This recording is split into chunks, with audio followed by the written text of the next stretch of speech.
Alors, j'invite à me rejoindre le docteur Amina Yagman, Anne Buisson, Lucien Benatan, Stéphane Corsia-Meffre et Madame Kadi Adoumdouas, présentatrice du journal d'Arte, mais aujourd'hui et avant tout présidente de l'association Sphère, une association qui soutient la recherche contre les cancers pédiatriques. Voilà. Vous êtes l'animatrice de cette table ronde mouvementée. Je vous cède la parole. Merci. Bienvenue. Donc, on va entamer ce débat. On a choisi de prendre volontairement une forme un peu à l'américaine, comme ça, comme les primaires qui ont lieu en ce moment aux États-Unis. Alors, tu m'entends correctement ? Bah oui, du coup, c'est un peu trop. Bah oui, on m'entend bien là, je pense. Donc, à ma droite, docteur Amina Yagman, gynécologue, obstétricienne, chef du service maternité à l'hôpital américain de Neuilly. Bonjour. Merci d'être là. À votre gauche, Lucien Benatan, pharmacien, président de Pharmacie Référence Group. Bonjour. Bonjour. À ma gauche, Anne Buisson, responsable communication et recherche de l'association François Aupetit, l'AFA, pour vaincre les maladies inflammatoires chroniques de l'intestin. C'est bien ça. C'est ça. Et puis à votre gauche, Stéphane Corsia-Meffre, cofondateur de Iatrologo. Alors on va choisir qui va commencer le débat.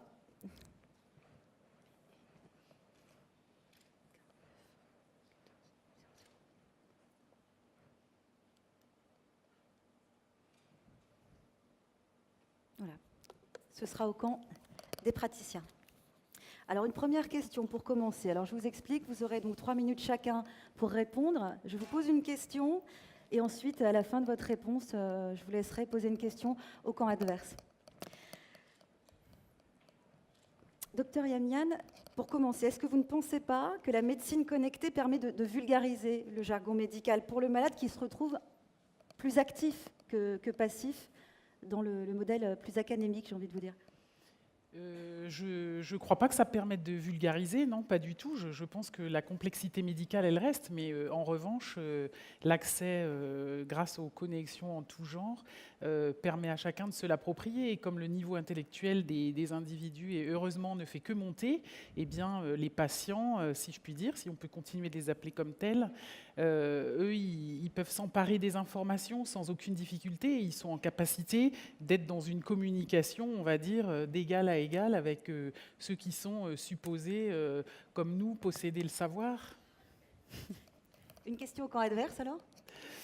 Eh bien, peut-être... moi, j'aurais bien aimé demander aux représentants de la santé que vous êtes, quel est, pour vous, pourquoi est-ce que c'est si important ? Enfin, qu'est-ce qu'il y a de plus important ? Est-ce que c'est d'avoir accès à l'information médicale ou est-ce que c'est pouvoir d'être dans une conversation équilibrée avec celui avec qui vous faites un parcours autour de la question de votre état de santé ? Qui veut répondre ? Anne Buisson ? Bah ouais, j'y vais, d'accord. Bon, déjà, ça commence pas très bien parce que vous êtes à peu près d'accord avec nous. Nous, en fait, on est tous super intelligents et puis donc, grâce à la santé connectée, on va devenir de plus en plus intelligents. Ça sera super. Mais moi, je pense que en fait, tout ça, c'est un continuum. Il ne peut pas y avoir de santé connectée sans vraie vie. Il ne peut pas y avoir de vraie vie sans santé connectée. Tout ça, c'est un continuum. Donc finalement, l'information, en tout cas, moi, c'est ce que j'ai vécu depuis 15 ans, comment finalement l'information, à la fois, elle permet effectivement d'avoir, de faire monter l'expertise des malades, mais en plus de ça, elle permet aussi d'avoir une relation partagée en confiance avec son médecin. Ce sont deux choses qui sont finalement qui se rencontrent et qui n'ont pas de séparation. Donc je pense que aujourd'hui on est dans un continuum. Le problème, c'est que j'ai le sentiment que les médecins, ou en tout cas les professionnels de santé, pensent que c'est une cassure et que du coup l'un est contradictoire avec l'autre. Donc moi j'ai une question. Oui. Ça marche. Pourquoi, lorsque un patient est diagnostiqué d'une maladie chronique, pourquoi en fait les médecins leur disent quasiment systématiquement n'allez pas sur Internet ? Qui veut répondre ? Lucien ? D'accord, je veux bien répondre. Pourquoi ? Parce que je pense que le premier réflexe, en effet, d'un patient, c'est d'aller sur Internet. Et là, on va rencontrer quoi comme site? Tout et n'importe quoi. Je ne vais pas citer... Non, attendez. El Kabash. Bon, je ne vais quand même je vais pas citer les noms, mais vous avez des sites sur lesquels 30 à 40% de l'information n'est pas très fiable. Donc, première chose. Par contre, je ne suis pas sûr que votre médecin ne vous ait pas dit d'aller consulter des sites d'associations de patients. Ça, ce n'est pas la même chose. Et je crois qu'aujourd'hui, c'est plus courant, en tant que pharmacien en tous les cas, très souvent, d'échanger avec les patients et de leur dire allez prendre des informations auprès de telle ou telle association, parce qu'on a déjà eu affaire à ces associations et on a vu que finalement, ce qu'on a besoin tous, c'est que le patient adhère au traitement. On n'est pas dans l'observance, on s'en fout, on n'est pas flic. Moi, ce qui m'intéresse, c'est que le médecin prescrit, moi, je suis là pour délivrer, et ce que j'espère, c'est qu'on réussisse ensemble à vaincre la maladie. Donc, il faut de l'adhésion, et pour ça, il faut de la bonne information. Enfin, moi, je serais peut-être un peu plus critique. Je pense que oui, le corps médical, dans son ensemble, n'aime pas trop que les patients aillent sur Internet. Bon, d'une part, parce qu'on y trouve tout et n'importe quoi, et que derrière, nous, on rame parce qu'il faut faire tomber un certain nombre de fantasmes ou de tabous, et que ça nous fait bosser plus. Mais bon, je pense qu'on est payé pour travailler aussi. Et l'autre chose surtout, c'est que le patient, s'il va sur Internet, en vérité, bon, il peut aller sur des sites où on raconte un peu tout et n'importe quoi, peut-être, mais il va aussi et surtout sur des sites où il a parfaitement accès à l'information. Et là, du coup, on a un interlocuteur qui est parfaitement, on va dire, en connaissance de cause du terrain dans lequel il est. Donc, on perd une partie de notre propre pouvoir sur ce patient-là. C'est-à-dire que le patient... C'est ça qui inquiète les professionnels je pense que c'est fondamentalement ça qui nous inquiète. Cette perte de pouvoir. C'est la perte de pouvoir, parce que le patient, quand il en sait pratiquement autant que vous sur sa maladie, sur le plan technique, et qu'il en sait largement plus que vous sur la vie qu'il a à vivre avec cette maladie, parce que précisément vous ne l'avez pas et lui là, eh bien, évidemment, il vous pose des tas de questions qui vous obligent, vous, à vous mobiliser, à vous expliquer, à expliquer comment ça fonctionne, quelle est la différence entre ce qui est grave et ce qui est rare, entre ce qui est fréquent et ce qui est pas du tout grave. Enfin, ça nous oblige à énormément travailler. Un patient tout nu sur le dos sur sa table d'examen, c'est quand même plus facile à gérer qu'un patient qui s'est baladé sur le net. Excusez-moi. Alors, je reviens justement sur la question de Anne Buisson. Pourquoi, quand on parle de maladie chronique, est-ce qu'il ne faudrait pas justement que dans ce type de pathologie, les malades puissent mais c'est même pas il faudrait qu'on puisse. Les études scientifiques que nous, on mène, ont démontré que plus le patient est informé sur sa pathologie, mieux il en a compris les tenants, les aboutissants et les enjeux, mieux il va déjà, probablement sur le plan psychique, et mieux il va parce qu'effectivement, comme il le disait tout à l'heure, il a une meilleure observance au traitement. Il est parfaitement capable de se prendre en charge. Il comprend pourquoi à tel moment il se sent moins bien, à tel moment il est mieux. S'il y a des moments dans sa vie où il ne peut plus prendre son traitement parce qu'il n'en peut plus, parce qu'il en a marre de cette injustice qui lui est faite d'être malade et tout, il va s'arrêter, mais il sait pourquoi. Et il va s'arrêter plutôt 2 jours que 6 mois, parce qu'il sait très bien que là, c'est de sa propre santé dont il s'agit. Plus le patient il est acteur de sa propre santé, mieux il va se gouverner. Enfin, d'ailleurs, ça ne concerne pas que les patients. Mais justement, alors il y a un paradoxe là-dessus, parce qu'un patient qui est mieux renseigné, plus rassuré, vous déjà, c'est moins de soucis de votre côté. En même temps, vous ne voulez pas déléguer trop de savoir au patient. Oui, parce que le paradoxe, c'est qu'au démarrage, le patient très informé, il est très lourd à porter. C'est-à-dire parce qu'il faut répondre à il a beaucoup de questions, il faut répondre à toutes. Il va dans les recoupements. Dans les histoires de salle de garde, pour le médecin, le cauchemar, c'est le patient qui est prof. Peut-être parce que vous n'êtes pas encore parce que préparé à ça. Oui, mais exactement. Mais je pense qu'on ne va pas y couper. Oui. Et c'est tellement plus agréable de travailler avec des patients qui sont proactifs, investis par leur maladie et en connaissance de cause. On va très rapidement beaucoup plus loin. Alors, évidemment, la première consulte, elle prend beaucoup de temps parce qu'en plus, le malade, il ne sait pas ce qu'il a, il ne comprend pas, il est dans la revendication. Enfin bon. Mais une fois que ça s'est posé, après, moi, je trouve, c'est beaucoup plus simple. On a des relations beaucoup plus apaisées, les choses prennent moins de temps et les gens tombent moins malades. Honnêtement, les gens... moi, je fais de la gynéco, je fais beaucoup de suivi suivi de grossesse, depuis que je m'explique très clairement sur toute une série d'enjeux autour de la grossesse, de l'accouchement, est-ce que je vais avoir mal, est-ce que je peux mourir, est-ce que mon bébé peut mourir, est-ce qu'il y a un risque qu'il y ait une fausse couche et tout. Quand vous avez expliqué à une dame qui a 1 semaine de retard de règles, c'est quoi la courbe de décroissance du taux de fausse couche, pourquoi ça peut arriver, pourquoi on n'y peut rien, et pourquoi si ça lui tombe sur la pomme, elle peut ne même pas s'en rendre compte, c'est fini. Tant que vous ne lui avez pas expliqué ça, toutes les semaines, elle vous téléphone, elle veut une écho, elle veut savoir, elle ne sait pas. Oula, moi je préfère largement passer 1 heure la première fois, et après on est tranquille, et elle aussi. Vous seriez capable justement de conseiller des outils comme ça qui pourraient vous laisser un peu mais moi je demande que ça parmi le public. S'il y a des gens qui travaillent là-dessus, je ne demande que ça. Le message est passé en tout cas. Alors juste une question pour Stéphane Corsia.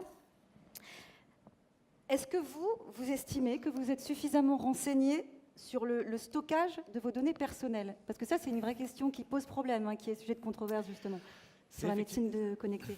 C'est effectivement une question qui inquiète beaucoup les patients aujourd'hui. Quand on parle de santé connectée, d'applications, etc., c'est où les données sont stockées. Et puis, très objectivement, il y a des opérateurs aujourd'hui qui font des applis ou des sites, des choses comme ça, qui ne stockent pas sur des sites sécurisés. Je ne vais pas donner des noms, mais je pourrais. Et donc ce n'est pas un fantasme. Ce n'est pas un fantasme, parce qu'aujourd'hui, c'est assez facile de faire recouper les données. On a vu aux États-Unis des registres entiers qui se sont baladés sur le web. Donc, effectivement, et nous du coup, c'est une question qui nous intéresse. C'est une question à laquelle on parle avec la CNIL. Mais la CNIL, elle a du mal à réagir. La CNIL n'est pas très équipée, même s'ils sont très conscients des problèmes, mais ils ont un peu du mal à réagir sur les dossiers.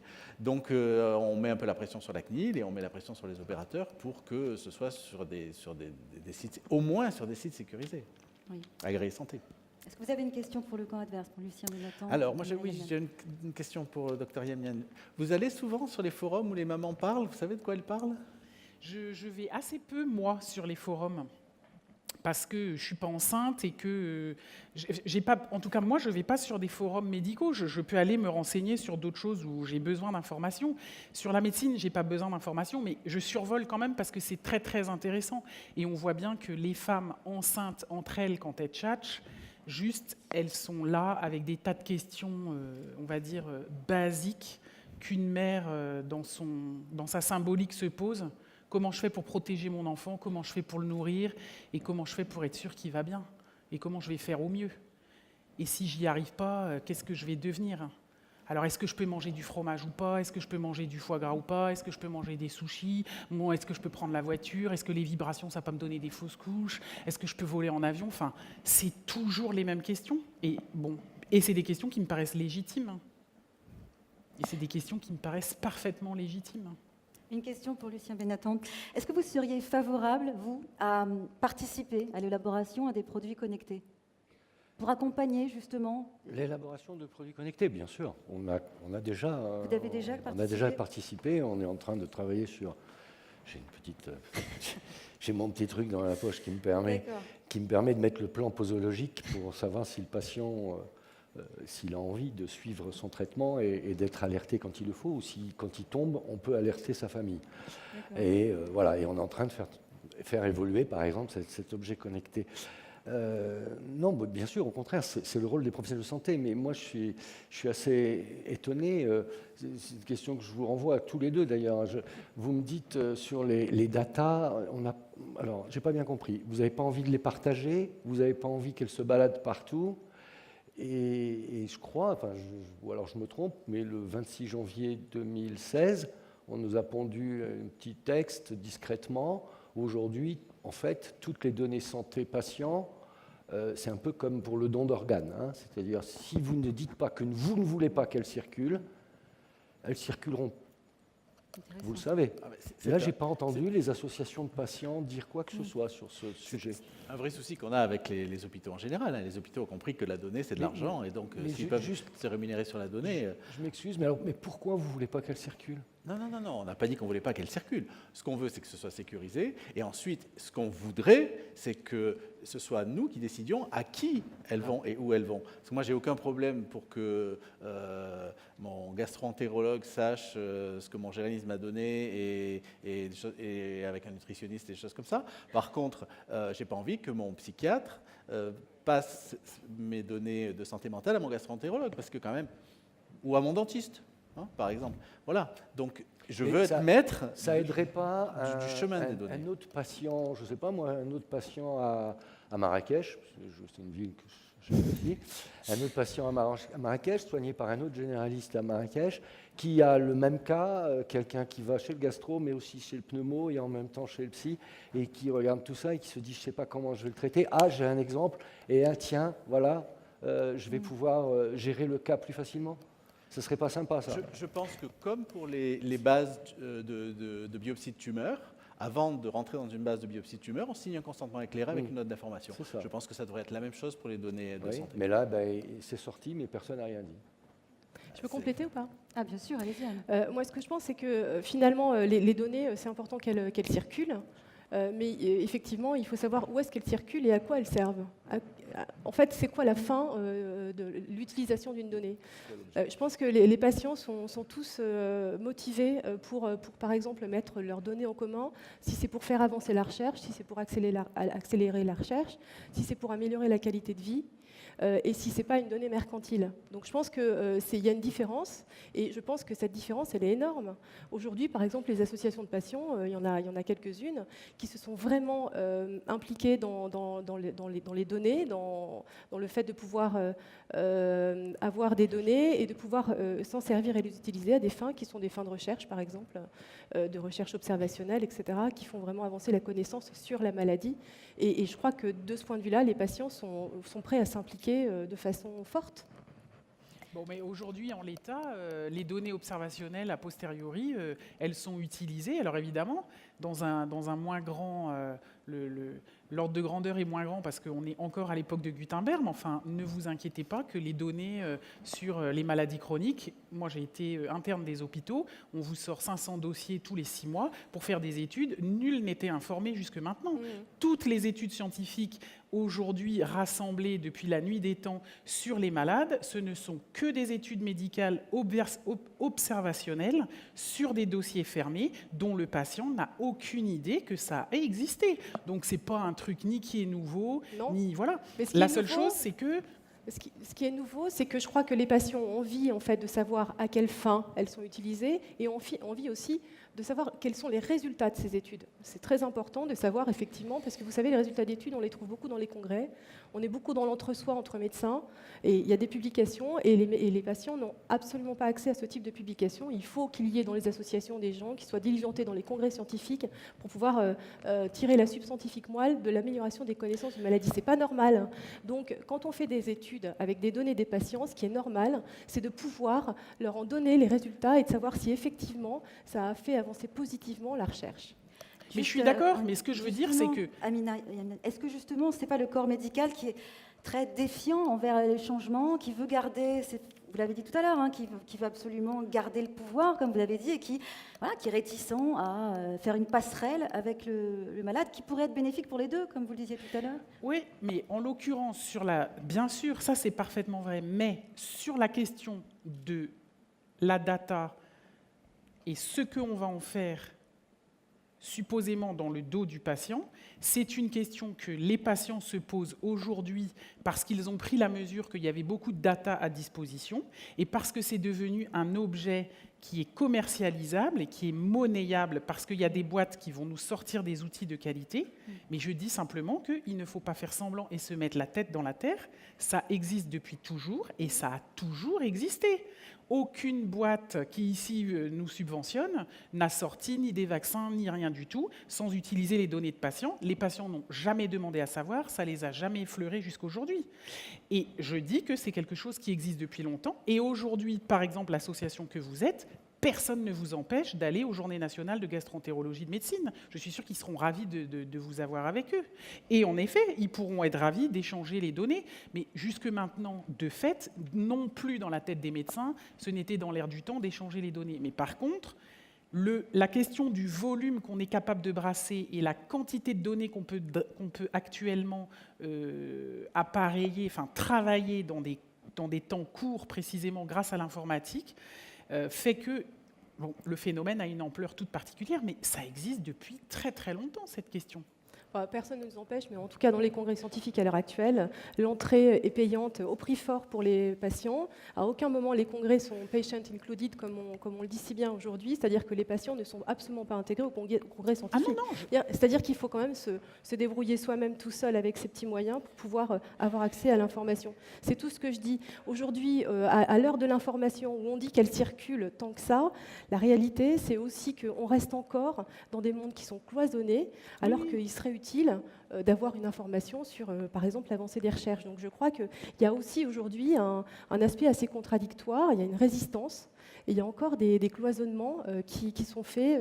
Et aujourd'hui, peut-être que le monde de la recherche, d'ailleurs, c'est peut-être un monde qui résiste encore davantage que celui du monde des médecins. Mais aujourd'hui, malgré l'information qui circule, il est encore très difficile de décloisonner pour aller jusqu'à la source qui ferait véritablement avancer les choses pour les malades. Voilà.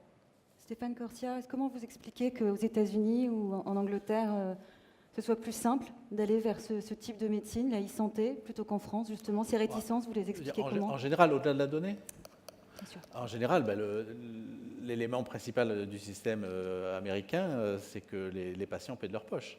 Donc tout ce qui va permettre de leur faire économiser de l'argent va les intéresser. Alors même si ce n'est pas eux forcément qui paient parce qu'ils ont des HMOs et tout ça, quand même au bout du compte, voilà, leur prime elle va varier en fonction de leur état de santé. Donc, et puis voilà, c'est un marché de la médecine qui est beaucoup plus capitalistique que ce que ça l'est ici, c'est évident. Après, la notion pour revenir aux données dans ce contexte-là, la notion de confidentialité aux États-Unis, elle n'est pas la même qu'ici. Les Américains sont globalement à la fois plus parano que nous, parce qu'ils ont effectivement les compagnies d'assurance qui sont sur leur dos pour en savoir le plus possible, mais aussi ils vont dire sur la place publique ce qui leur arrive beaucoup plus facilement que nous. Hein, ils sont moins pudiques que les Français. Oui. D'accord. Voilà. Et justement, vous pensez que, on va en parler, hein, les sociétés d'assurance, par exemple, pourraient s'emparer des données, parce que ça cause un problème d'inégalité par rapport au système de santé, forcément. Quand on parle des données, de confidentialité des données, où elle est la menace aujourd'hui? La CNAM éventuellement, mais enfin on a encore un système solidaire, pour en combien de temps je ne sais pas, mais encore un système solidaire, c'est les assurances. C'est évident que ceux qui surveillent, c'est des payeurs aveugles qui vont essayer d'être le moins aveugles possible. Donc ils essaient d'arriver sur ce truc-là. Alors je trouve encore globalement en France, ils ne sont pas très agressifs. Mais aux États-Unis, c'est incroyable. Aux États-Unis, récemment, il y a eu un exemple d'une personne qui a acheté dans une pharmacie un traitement de prévention du VIH, la PrEP, le nouveau traitement du VIH, et qui du coup a perdu son assurance parce que c'est remonté jusqu'à la compagnie d'assurance qui, au lieu de dire que finalement c'était bien qu'il se protège, non, c'est qu'il prenait des risques, donc hop, dégagé.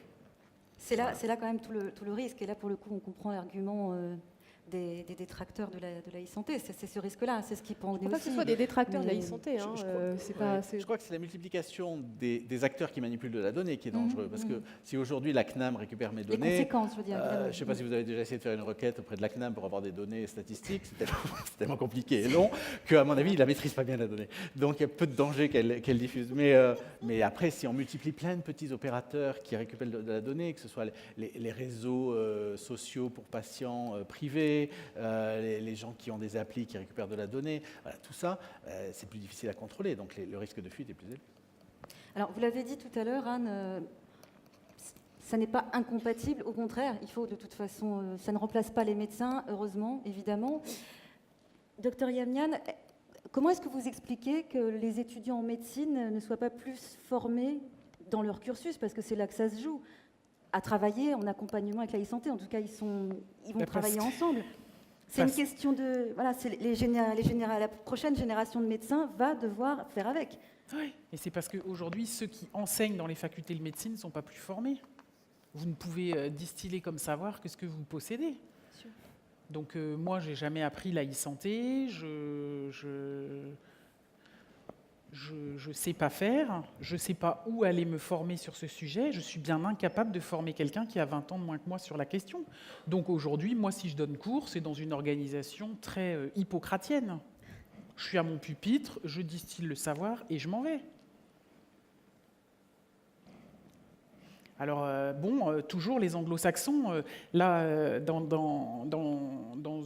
au moins une faculté de médecine, désormais, un certain nombre de patients experts triés sur le volet qui parlent de leur pathologie et qui en ont parfaitement compris les enjeux, ce sont eux qui enseignent la maladie aux étudiants.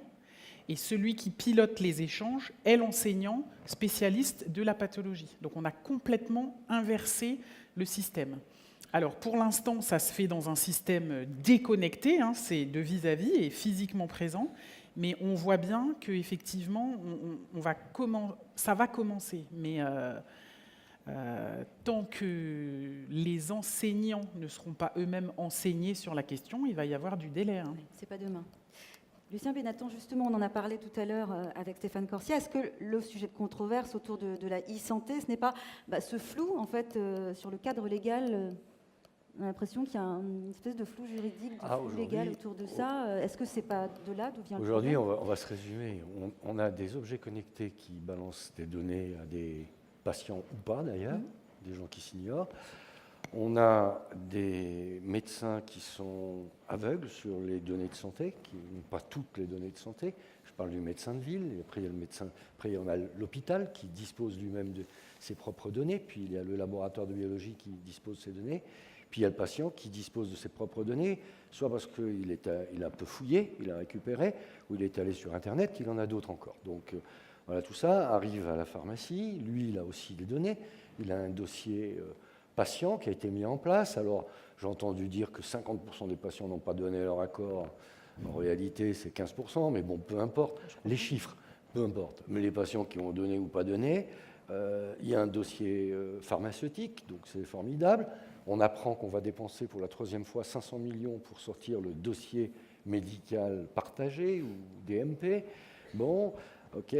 Et puis, il y a Google, il y a Amazon, il y a Facebook, et puis tous ces gens-là qui, eux aussi, travaillent, et c'est logique, dans le domaine des données et des data.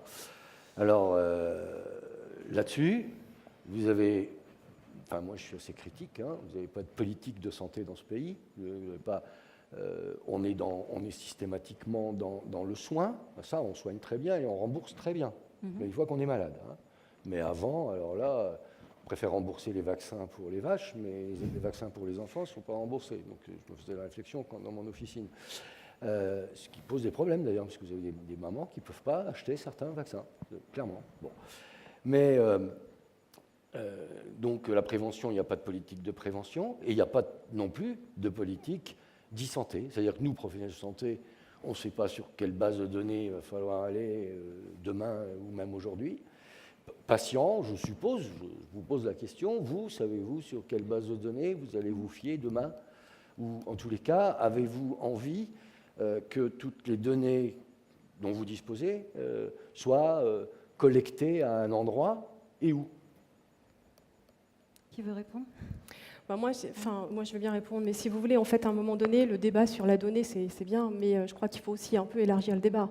La question, c'est que demain, et aujourd'hui déjà, évidemment, il y a tout un tas de solutions, en gros, de solutions qui sont en train de naître, d'objets connectés, d'applications, de tout un tas de choses. La vraie question, au-delà des données, c'est de savoir, en fait, d'abord, celle qui sera la plus efficace ou la plus utilisée par les malades, et par les médecins aussi, et peut-être aussi par les pharmaciens.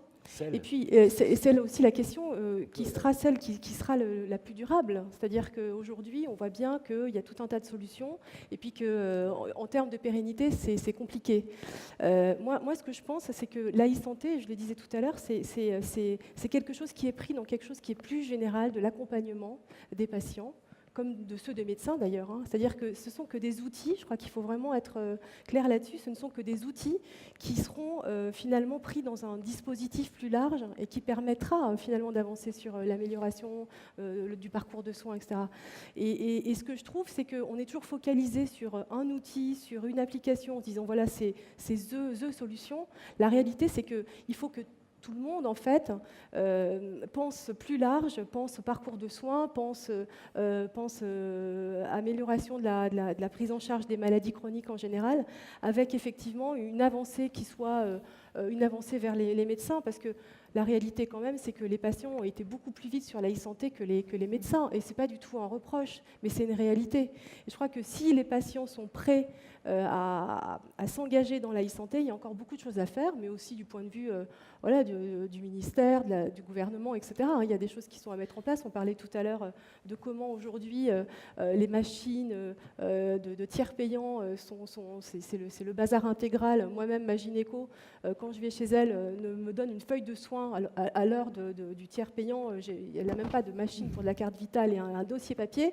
Donc on doit avancer en fait de façon un peu simultanée entre les différents professionnels de santé. Moi personnellement, je pense que les patients et les associations de patients sont déjà très avancés. Il y a de très bonnes initiatives assez innovantes parmi différentes associations. Et je trouve que là, pour l'instant, on est plutôt en retard du côté des professionnels de santé. Ça, c'est mon sentiment. Au-delà de la donnée, je veux dire, voilà. Pour moi, ça, c'est aussi un véritable problème de savoir aujourd'hui comment on peut avancer tous ensemble, pas sur des outils précis, mais sur plutôt une prise en charge globale, en fait. Voilà. Plus sur le concret, Stéphane Corsia, est-ce que vous communiquez par mail avec les personnes avec lesquelles vous travaillez? Les patients. Les patients, par par fax, par fax. Enfin, oui, par mail, par forum, par réseaux sociaux. Oui, c'est évident. Ça Nous, domine on est complètement une jeune association, on n'a pas des tonnes de bénévoles. Donc la dématérialisation, le fait qu'on ait un forum, enfin des choses comme ça, c'est ce qui nous a permis de servir des patients qui sont un peu partout en France, parce qu'on n'a pas des représentants dans tous les villages de France et de Navarre. Donc évidemment, bien sûr, les patients nous contactent essentiellement, mais même presque plus par téléphone. On a une ligne, mais c'est essentiellement les gens ont pris l'habitude de passer par l'écriture et même par les SMS. Donc. Oui, donc là, on est passé complètement de l'autre côté. Très bien. Et peut-être moi, pour compléter ce que disait Anne, je partage tout à fait son avis. Je pense que les patients individuels ou les groupes de patients à travers les associations font largement la course en tête. Et pour les raisons que je disais tout à l'heure, il y a toute une série de raisons très liées à notre propre ADN de médecin qui font que nous, moi je suis très partante personnellement, mais je veux dire, le corps médical est un peu réticent. Et précisément, le fait de rester causé de la data, du secret de la data, de à quel prix on va le vendre, et à qui on va le vendre, et est-ce qu'il n'y a pas un docteur Maboul qui va nous l'attraper et faire de nous n'importe quoi, ça évite de discuter du fond. Pendant qu'on cause de ça, les gens, du coup, ils démerdent leur plan comme ils peuvent, mais effectivement dans des espaces qui sont potentiellement relativement mal sécurisés. Mais en réalité, le fait de continuer de discuter sur le fait que le secret, la donnée, qu'est-ce qu'on va en faire, ça permet de ne pas faire autre chose. Quand même, depuis le temps qu'on utilise des cartes bancaires, qu'on a des comptes en banque, à ce que je sache, aujourd'hui on est encore en train d'en parler, Cahuzac, il a réussi à cacher un compte en banque en Suisse. Bon. Depuis le temps que ça existe. Donc on voit bien qu'il n'y a jamais eu de crash majeur sur le secret de la donnée bancaire.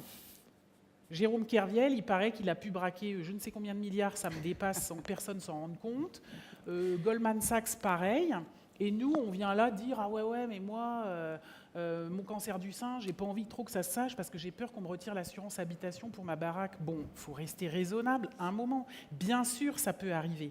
Mais plus on va rester causer des choses à côté, moins on va développer des outils de qualité, plus on s'expose à ce risque. C'est précisément parce qu'on a compris ce danger qu'il s'agit pour nous, au sens collectif, les usagers comme les médecins, on a intérêt de se mettre autour d'une table et de discuter ensemble ce que nous voulons, ce que nous ne voulons pas, chacun prenant conscience des dangers en fonction de la position où il se trouve, et puis, après ça, on va trouver des outils. Moi, c'est pareil, de temps en temps, je reçois un coup de fil de la CNAM qui me dit « Madame, vous prescrivez 1,3 fois de plus en moyenne d'arrêt de travail que vos petits copains gynécologues, est-ce que vous voulez bien vous expliquer sur le sujet ?» Moi, je reçois ça. Donc on voit bien, et je me suis expliqué. J'explique pourquoi. Qu'est-ce que vous dites? J'ai dit parce que je m'occupe y compris de la santé mentale et que faire un petit, c'est pas si simple. J'ai beaucoup de femmes qui sont complètement à genoux, qui peuvent plus arriver à travailler. Le fait de se mettre en arrêt de travail, ça se calme. Elles ont moins de contractions, elles accouchent moins prématurément. Moi, j'ai plus de préma dans ma patientèle. Puisque vous connaissez si bien les chiffres, donnez-moi le nombre d'enfants préma, de journées d'hospitalisation, de réanimation pédiatrique que mes patientes génèrent et de consultation d'urgence. Il ne m'a jamais répondu. Or, il a le moyen de le trouver. Je sais que j'en génère très très peu. Parce que, c'est ce que je disais tout à l'heure, plus les femmes sont posées, plus elles sont calmes, moins elles somatisent. Une femme qui ne va pas bien, le premier truc qui lui arrive, c'est de contracter. Si vous la laissez contracter, elle accouche. Quand une femme accouche d'un enfant de 800 grammes, ça coûte, pour commencer, sans soins, sans rien, 4 000 € par 24 heures la journée de réanimation. OK ? Donc moi, je préfère largement la mettre en arrêt de travail, parce que 4 000 € d'arrêt de travail, la femme, elle en a eu pour au moins 10 semaines d'arrêt de travail. Et donc, il faut quand même, à un moment, pouvoir effectivement se positionner en tant que soignant. Et moi, je n'ai pas d'hésitation à me mettre aussi de temps en temps du côté des mamans pour défendre la position que je défends. Oui, l'arrêt de travail, il est fort préventif, mais voilà ce vers quoi moi je veux éviter qu'on aille. Alors évidemment, le coût de la santé en creux, il n'y a jamais personne qui ne le calcule. Jamais. On vous dira, la fraude à l'arrêt de travail, c'est tant, la CMU, c'est tant. Le coût induit d'un père alcoolique sur toutes ces familles, c'est combien ? Personne ne vous le sortira, ce coût-là. Je préfère largement m'occuper d'un bonhomme qui a des troubles de l'alcool, qui a 3 gosses à élever, le temps qu'il faut, plutôt que d'avoir à gérer tous les coûts induits de sa femme qui tente de suicider, des enfants qui ne vont pas bien, qui ratent l'école, qui ratant l'école ne vont plus pouvoir avoir un métier comme il faut et qui vont cohorter là, au chômage longue durée. Parce qu'en vrai, c'est ça. Alors, qu'est-ce qui manque, Amina Yamnian, qu'est-ce qui manque pour que les professionnels de santé et les patients se mettent autour d'une table et voilà, décident que... Parce que finalement, on y est déjà. Vous travaillez déjà un peu avec la médecine connectée quelque part. En tout cas, Lucien Benatton disait tout à l'heure, il participe déjà à l'élaboration de certains produits. On a l'impression qu'on est déjà dedans. Il faut prendre le train en marche, il ne faut pas le prendre, il faut le faire correctement. Vous avez l'air de dire que il va falloir s'y mettre vraiment pour de bon. Qu'est-ce qui fait que ça ne se met pas en place ? Qu'est-ce qui fait qu'on sent toujours autant de défiance de la part du corps médical ? Comment vous l'expliquez ? Vous êtes dans la même équipe ? Moi, je vais dire quelque chose. Non, mais moi, il me semble, si vous voulez, que médecins, pharmaciens, on est à un tournant, on a un changement. Il faut qu'on réinvente nos métiers, tout simplement. Il faut qu'on réinvente nos métiers. Alors, on a été quand même, on va dire, tout à l'heure, vous avez expliqué comment ça se passait aux États-Unis, une certaine responsabilisation du patient, mais une hyper-responsabilisation aussi des professionnels de santé. Ils ne font pas tout et n'importe quoi non plus. Et ils ne sont pas couconnés comme ici. Moi, je vous donne une image, si j'ai envie de dire, si j'ai envie d'être désagréable vis-à-vis de mes confrères. Aujourd'hui, qu'un confrère qui délivre très bien une ordonnance en posant 10 questions, en se souciant du dossier du patient, il est rémunéré par la sécurité sociale, par vous, par nous. Le même pharmacien qui prend l'ordonnance,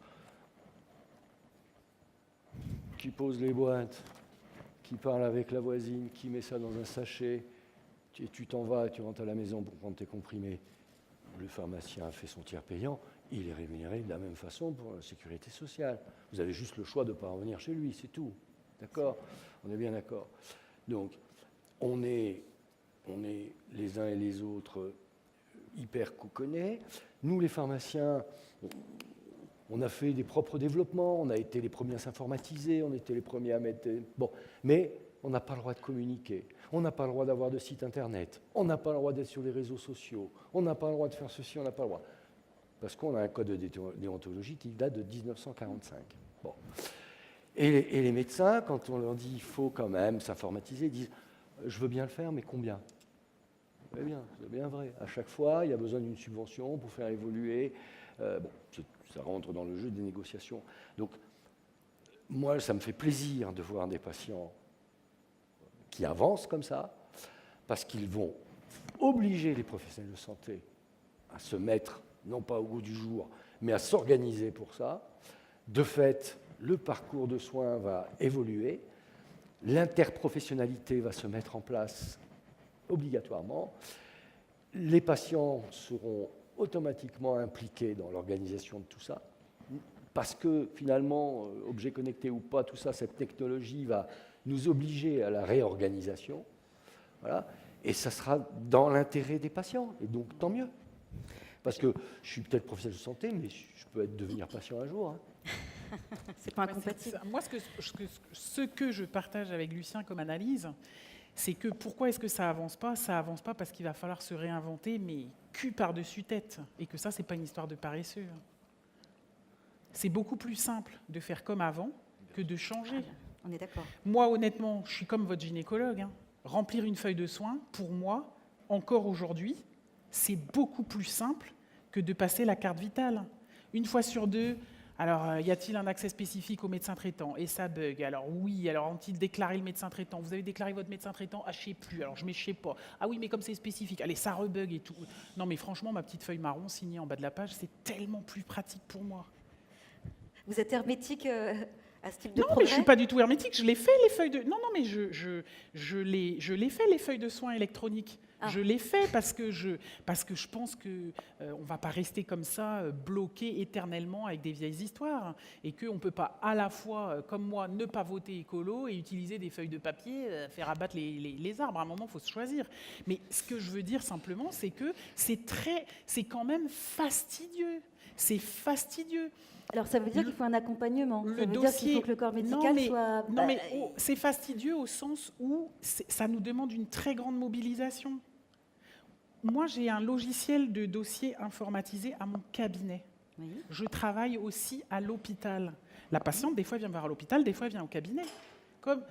Alors, le dossier informatisé, je ne peux pas le mettre en place à l'hôpital parce que l'hôpital, il ne veut pas que je branche mon ordinateur sur son réseau parce qu'il a peur que je lui amène des virus et Dieu sait quoi. Et il veut surveiller ce que je fais. Donc à l'hôpital, j'ai des dossiers papier, au bureau, j'ai des dossiers informatisés. Alors quand Madame Lambda, elle vient d'abord me voir au cabinet, puis qu'elle déboule à l'hôpital et que je la reconnais même pas, elle se dit « mais elle va pas bien, hein, ma gynéco ».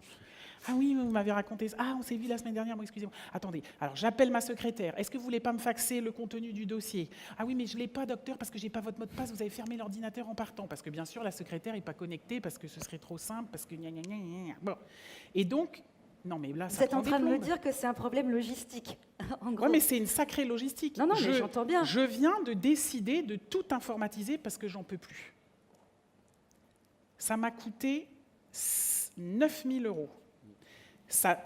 J'ai payé ça en décembre. Ça ne marche toujours pas. Le directeur informatique de l'établissement où je travaille ne veut pas que je me connecte en filaire avec ma secrétaire. J'ai un mur porteur, le Wi-Fi ne passe pas. Expliquez-moi qu'est-ce que je peux faire de mieux. On est à Paris en février 2016, donc. Oui, tout va bien. Et, tout va bien. et donc, si vous voulez, au milieu de tout ça, un peu, je fais des accouchements quand même. Hein. Je dors pas Oui, la nuit, je me accessoirement. lève et tout. Donc moi, le matin, quand la dame, elle arrive avec son dossier truc, je lui donne le papier, je lui dis, écoutez, photocopiez ça puisque vous viendrez me voir la semaine prochaine au cabinet parce qu'au moins, j'ai toutes les données. Et puis c'est tout, je continue à l'époque de Gutenberg. Il faut vraiment se figurer que c'est compliqué. Et j'ai décidé d'informatiser maintenant. J'ai probablement 2000 dossiers. En plus d'avoir payé mes 9000 balles d'ordinateur, je paye une fille 1500 balles par mois qui est en train de tout m'impacter puisque je ne l'ai pas fait à temps. D'accord, ça, c'est le contre-exemple. Anne Buisson, une question. C'est bien, vous avez. Merci pour elle. Anne Buisson, par rapport à votre association, les maladies chroniques, est-ce que vous encouragez les malades à aller vers la médecine connectée? Est-ce que vous avez des objets spécifiques, des applications que vous leur conseillez de consulter plutôt qu'effectivement aller systématiquement voir son médecin traitant?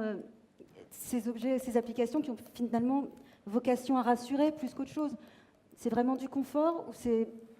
Je ne sais pas si ça a vocation à rassurer pour le moment. Je n'ai pas vraiment trouvé d'application qui soit extrêmement utile en fait, mais il y en a assez peu pour l'instant dans la maladie de Crohn et la rectocolite hémorragique. Pourquoi d'ailleurs c'est assez peu utile? Parce que la plupart du temps, finalement, le patient il n'est pas au cœur de ces applications et de la construction de ces applications. Ce qu'il faudrait, c'est que chaque fois qu'on décide finalement de faire une application, on décide de le faire centré sur les besoins des patients. Mais pour ça, il faut des patients avec qui le construire. Je crois que ça, c'est vraiment important. Et je trouve que pour le moment, ça manque un peu de co-construction. J'aime pas bien ce mot parce que tout le monde l'utilise, mais par exemple, il pourrait y avoir des initiatives d'associations de patients qui sont quand même, à mon avis, les premiers premiers à vraiment savoir en fait ce dont les malades ont besoin, quels sont par exemple les besoins non couverts, comment un malade pourrait rester motivé à remplir ces données sur son application, etc. Et je crois que ça, c'est très important de le faire avec les associations de patients. Moi, ce que je crois, c'est que dans ce monde de l'e-santé, le problème, c'est qu'on est aussi dans un monde lucratif et que du coup, travailler avec les médecins, les associations, c'est une chose, mais on travaille aussi avec des gens qui ont besoin de gagner de l'argent. Toute la question, c'est de savoir qu'est-ce qu'on veut au fond.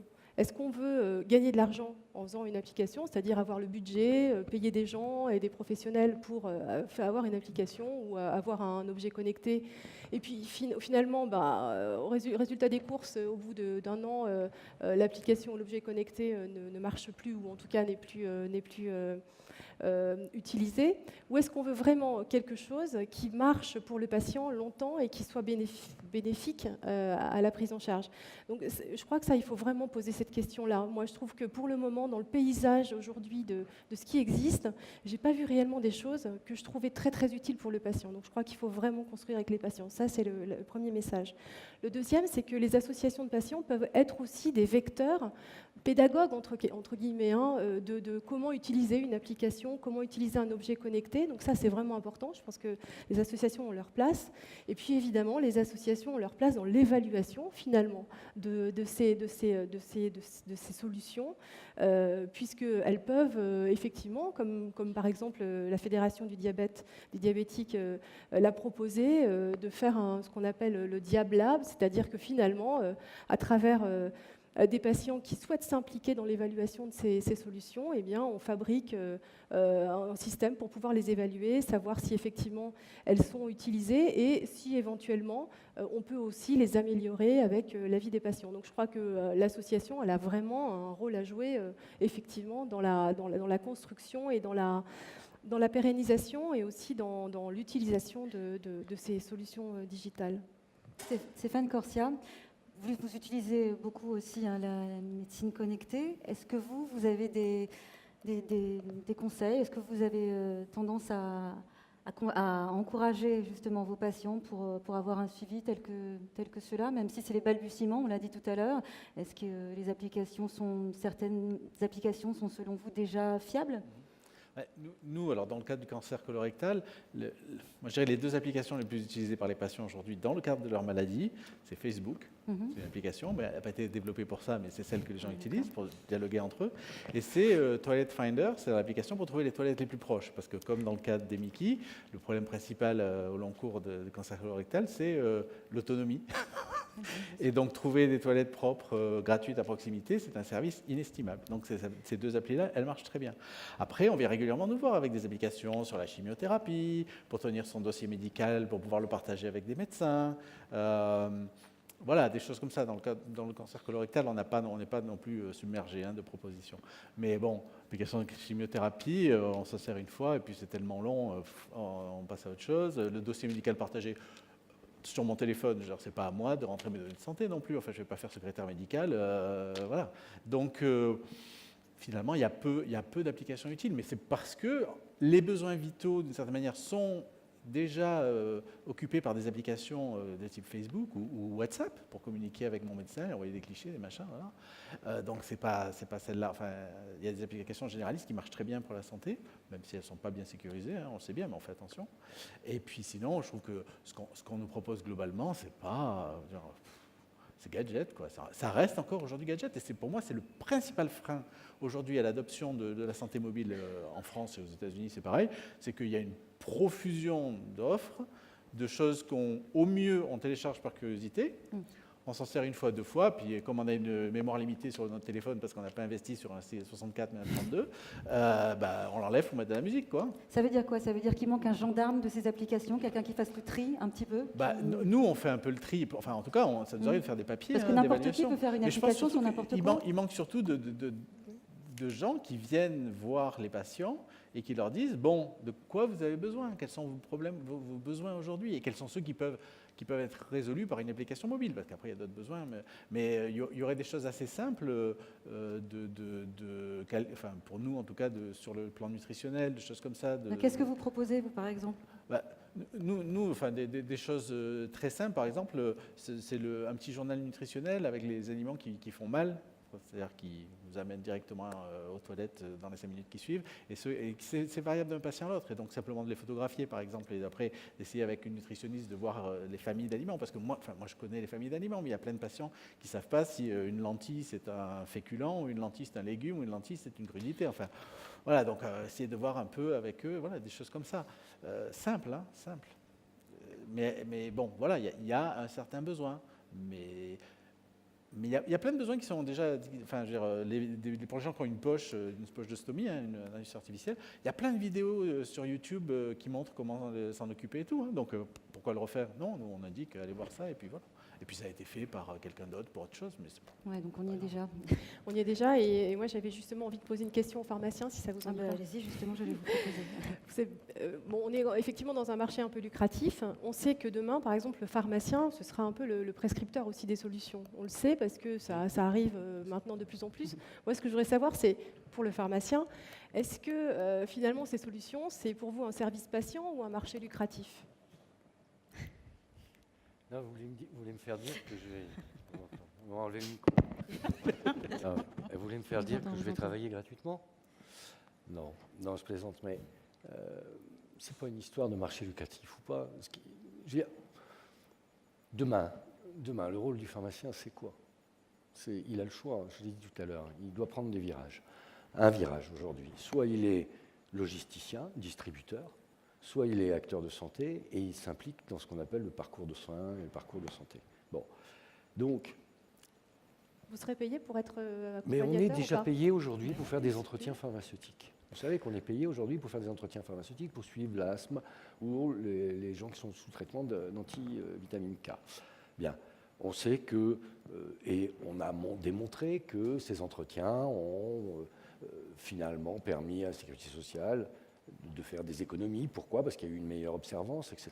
Donc en fait, moi je dis toujours, les objets connectés, c'est finalement, vont nous aider à une meilleure observance de l'utilisation des moyens financiers que nous avons. Bon. Maintenant, si je reviens au pharmacien lui-même, moi, ça ne m'intéresse pas de vendre un objet connecté. Je veux dire, les bouts de plastique, il y a des gens qui le vendent vachement mieux que moi. Darty, machin, je ne vais pas faire la pub. Ces gens-là, ils savent vendre.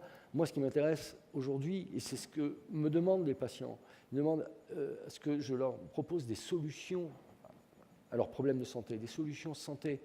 Si je leur dis, tiens, voilà des conseils, voilà un livret, voilà un livret de conseils diététiques, par exemple, voilà la possibilité de bénéficier de 2 consultations avec ton pharmacien dans l'année et 2 consultations avec une diététicienne dans l'année, plus un objet connecté qui, lui, vient en ajout, mais simplement pour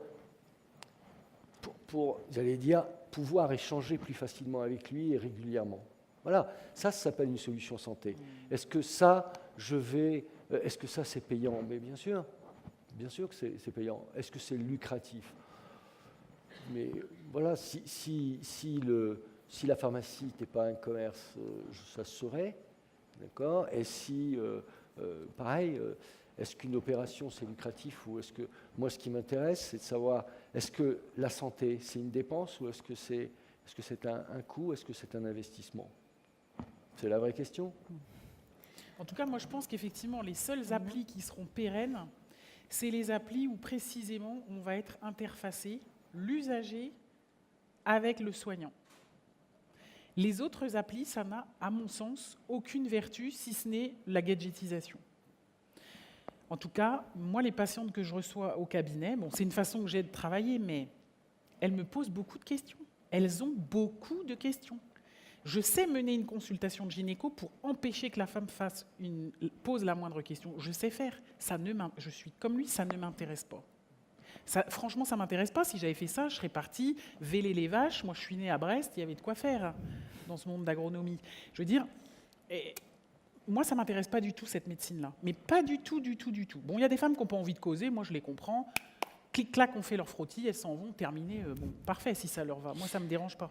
Mais la vérité, c'est que l'immense majorité des femmes, si vous leur laissez le temps, qu'elles sont assises confortablement, qu'il ne fait pas froid dans le cabinet, que vous n'êtes pas en train de vous agiter précisément avec votre téléphone portable et que la secrétaire vous fout la paix, elle vous raconte des tas de choses auxquelles vous avez des réponses à apporter et on trouve ensemble une solution, une stratégie de sortie. J'ai une patiente que j'ai vue aujourd'hui. Malheureusement, on vient de lui diagnostiquer une malformation fœtale gravissime. Son enfant est né à 5 ans et elle me dit, le truc le plus compliqué pour moi dans cette affaire, c'est comment je vais le dire à ma petite de 5 ans qui se réjouit à l'idée d'avoir un petit frère ou une petite sœur. Comment je vais faire? Vous vous rendez compte, je ne vais quand même pas dire à mon enfant de 5 ans que là, tout s'arrête. Or, bien sûr qu'il va falloir qu'elle lui dise. Je lui dis, mais pourquoi vous êtes venu ici sans votre mari? Il est dans la salle d'attente, pourquoi vous ne l'avez pas fait venir? Bon, on travaille autour de ça. J'amène le mari. Et on discute, et on discute. Au bout de 20 minutes, la dame, elle me dit, mais heureusement que je vous ai rencontré, mais je vous remercie, je suis hyper sereine sur ce que je vais pouvoir dire à ma petite fille. Et elle repart tranquille. J'ai rien fait de plus. Ça, elle trouvera dans aucun objet connecté, dans aucune information sur Internet. Et pourquoi je lui ai trouvé une solution? Parce que je l'ai écoutée. J'ai écouté ce qu'elle avait à me dire. Le papa m'a dit, ma mère est morte il y a 1 an et demi, voilà ce qu'on a pu en dire à notre petite fille. Je dis, bon alors, vu qui vous êtes, vu comment vous fonctionnez, je vous propose, peut-être faites comme ci, peut-être faites comme ça, qu'en pensez-vous? Et eux, ils ont trouvé une stratégie dans ce que j'ai eu à proposer, parce que moi j'ai l'habitude. Tous les jours, je fais des interruptions de grossesse, donc je la connais cette question, elle revient tout le temps. Donc moi j'ai l'habitude d'écouter des parents qui me disent ça, et donc j'ai une expertise à apporter. Alors, si une partie de cette consultation pouvait faire qu'on reste connecté, il n'y a aucun problème. Cette dame, elle est partie de chez moi avec mon numéro de portable parce que je sais que probablement, d'ici mercredi, qu'elle soit hospitalisée, il y aura peut-être d'autres questions que je ne veux pas qu'elle reste en rade. Bon, ça reste par mon portable. Si c'est une appli qui marche bien, tant mieux. Ce n'est pas tant la nature de l'outil. Et moi, à mon avis, c'est là que nous, justement, quand je disais on va être cul par-dessus tête, il va falloir qu'on se réinvente complètement. Parce que ça, moi, je n'ai pas appris à la faculté n'est pas prête de m'apprendre, ne sait même pas ce qu'il en est. Ça, ce que je lui ai dit, c'est des patients qui m'ont apporté des solutions. Moi, je n'ai rien inventé. Moi, je n'ai jamais eu d'interruption de grossesse, donc je ne peux pas être inventive. Moi, j'ai écouté ce que les patientes m'ont dit. Alors, mon cerveau, il fonctionne bien, j'accumule les données, mais le jour où j'aurai des applis pour les accumuler encore mieux, je serai encore meilleure, hein, parce que la médecine occidentale, elle fonctionne sur le fait de l'accumulation des données et l'observation de ce qui se passe. Bon. Et à mon avis, c'est effectivement, on est à la croisée des chemins. C'est-à-dire qu'à mon sens, on va complètement changer notre façon de fonctionner. Ce sera le mot de la fin. Merci, Dr Yannon. Merci à vous 4 d'avoir participé. On va être obligé de clore. Il est 18h. Merci à tous. Et puis voilà. Alors, je me permets juste à titre personnel, donc je suis présidente de Sphère. Nous sommes à l'entrée. On s'occupe de récolter des dons pour la recherche sur les cancers pédiatriques. Donc voilà, à l'occasion, si vous passez devant notre stand à l'entrée, n'hésitez pas éventuellement à prendre une carte pour renseigner ou faire un don. Voilà. Bon, merci à tous et puis bonne fin de journée dans les stands. Profitez bien. Merci encore. Merci.